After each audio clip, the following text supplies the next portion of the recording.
Hi everyone, this is vlog number 3 and we are now in week 5 of Robin's life. The first thing that happened this week was that Robin lost a little bit of weight, and despite the weight loss, the doctors are really pleased with her progress so far and said that she's doing really well. To remedy the weight loss, they asked if I would be willing for Robin to go onto some breast milk fortifier.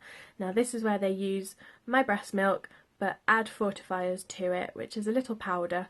It's a little bit like formula, but it's more protein and carbohydrate based so that she gets a lot more calories.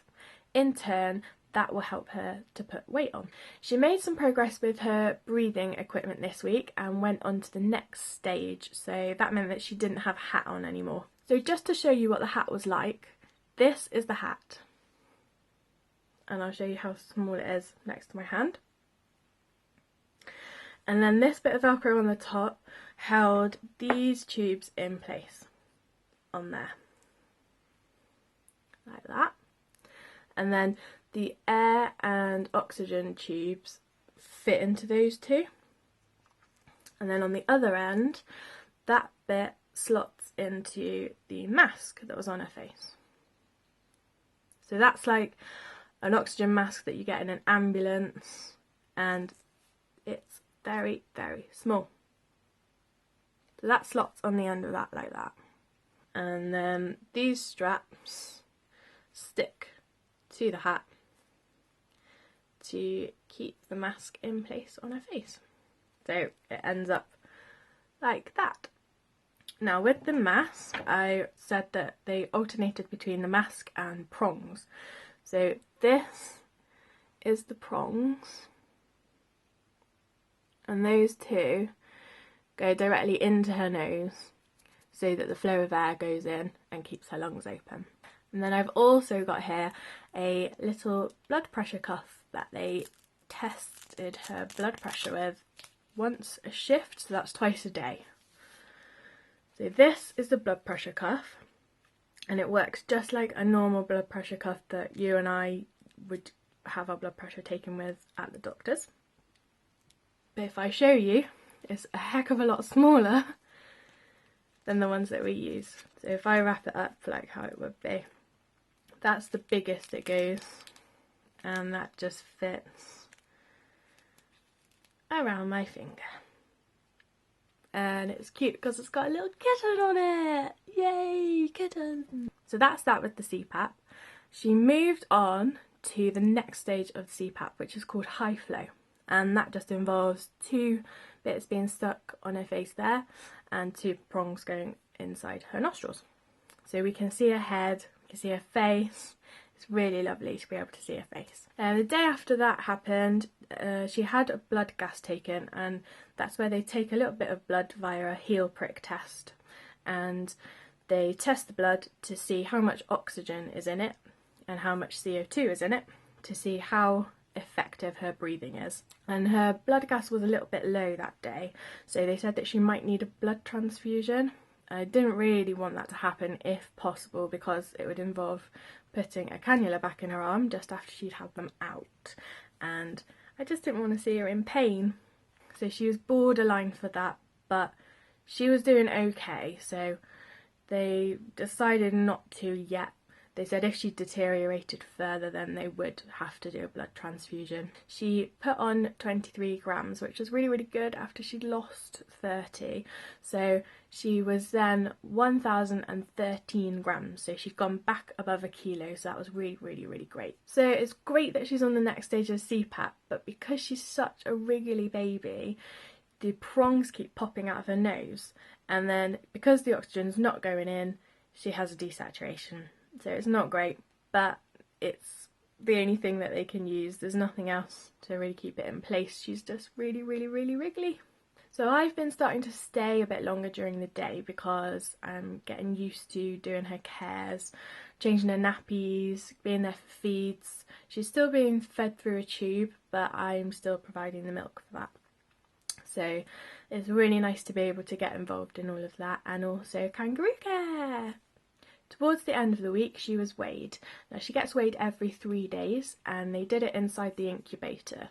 So on the side of the incubator, they press a button and it tells you to lift her up, so they do that, and then it has some arrows that point down, which means she needs to be put down, and then you wait a few seconds and it comes up with a weight.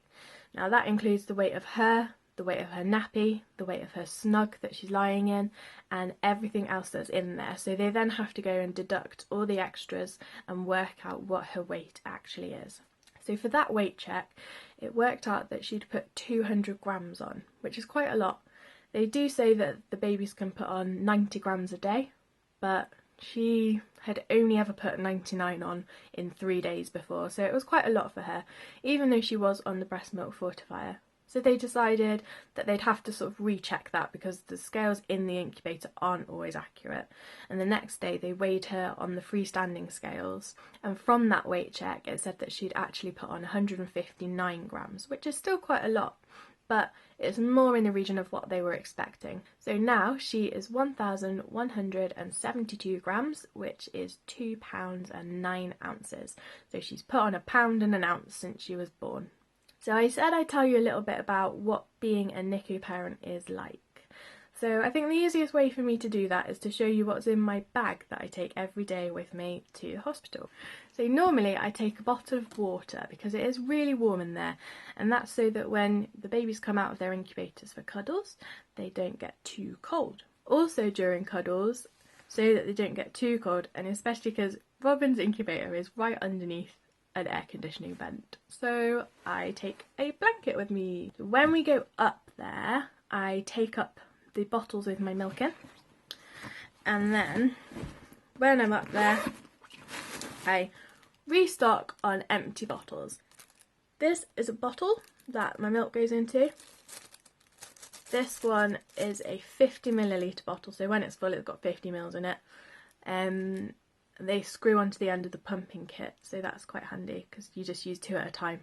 So I've got 16 because you're supposed to do it 8 times in 24 hours. I also have in there a book, and my book at the moment is Harry Potter and the Philosopher's Stone. So we're reading that. We've done 5 chapters so far, and so next time I'll be on chapter 6. When she was born, they gave me 2 of these. It's just little muslin square with a little knot in it. Square, woohoo! So they gave me a pink one and a white one, and one went in with Robin and one went in with me. So they said keep it in your bra, it'll smell of you, and then when you see her you can swap it over. So every time I see her I swap that over. One goes in my bra and one goes in her incubator. I also have the little blue hat that she was given when she was born. Now that's the size of the hat. Obviously it would be too small for me, but it's actually too big for Robin, so we'll wait until she's grown into that one. Now the reason I keep headphones in there is because if I'm there when the shift is handing over, they like you to put headphones in and listen to some music to keep the other baby's details confidential, so that you're not listening in on what's going on with the other babies. Doctor-patient confidentiality. So that's what's in my bag. If you guys have any questions, just comment on the video or on the Facebook page, anything like that, and I will definitely try and answer them. If I don't know the answer, I'll try and find out. So thank you for watching, and I'll see you next week.